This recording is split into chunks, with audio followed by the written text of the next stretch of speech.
আজকে বলতে পারো গিয়েছিলাম ফরাক্কার ওই সাইডে, ওদিকটা গান্ধীঘাটের দিকে। তো ওইখান থেকে টোটো করে আসলাম, তারপরে এখানে নামলাম। আর এখন আমরা রেল লাইন পার হয়ে এপারে যাচ্ছি। আর এদিকটা একটু আগে গেলেই মাত্র 5 মিনিট লাগবে তোমার new Farakka junction railway station. আর এই যে দেখতে পাচ্ছ, অনেকেই হয়তো চেনে, এটা হচ্ছে ভারতের সব থেকে বড় ব্যারেজ, যার নাম হচ্ছে ফারাক্কা ব্যারেজ। এখন রেল লাইন পার হয়ে যায়, ট্রেন ট্রেন নেই। আর এই জিনিসটা কিন্তু খুব মারাত্মক জিনিস বস, তোমরা যখন রেল লাইন পার হবে খুব সাবধান, একবার পা আটকালেই গোবিন্দায় নামা নামা হয়ে যাবে। আরে বাবা, এ তো ঐতিহাসিক রাস্তা। দেখো বেরোচ্ছি কোথা থেকে, ওরে বাবা, তো মারাত্মক রাস্তা। আর এদিকটা তোমাদের দেখাই, এটা হচ্ছে তোমার ন্যাশনাল হাইওয়ে 12। এদিকটা তোমরা খুব সহজেই গুয়াহাটি শিলিগুড়ি চলে যেতে পারবে।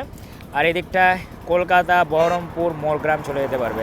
National highway 12। আর ন্যাশনাল হাইওয়ে 1 কোথায় আছে আমাকে কমেন্ট করে কিন্তু জানাবে, সেখানে কিন্তু আমি গিয়ে ফটোও তুলেছি।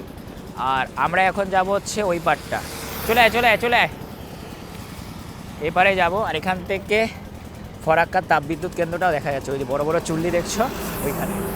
আর এখন রোড পার হবে। আর যখন তোমরা রাস্তা পার হবে বস, কানে হেডফোন দিয়ে কানে কথা বলতে বলতে একদমই পার হবে না, খুব ধীরে সুস্থে মাথা ঠান্ডা করে পার হবে। বেশি তাড়াহুড়া করবে তো সোজা গোবিন্দাই নম নম। দেখো দূরে রয়েছে অনেকটা, বার হয়ে যায়। আর এখন আমরা যাচ্ছি ফরাক্কা ব্যারেজের একেবারে কাছে, যেখান থেকে বলতে পারো বিশাল মারাত্মক জলের যে স্রোত আসে সেটা দেখতে যাচ্ছি।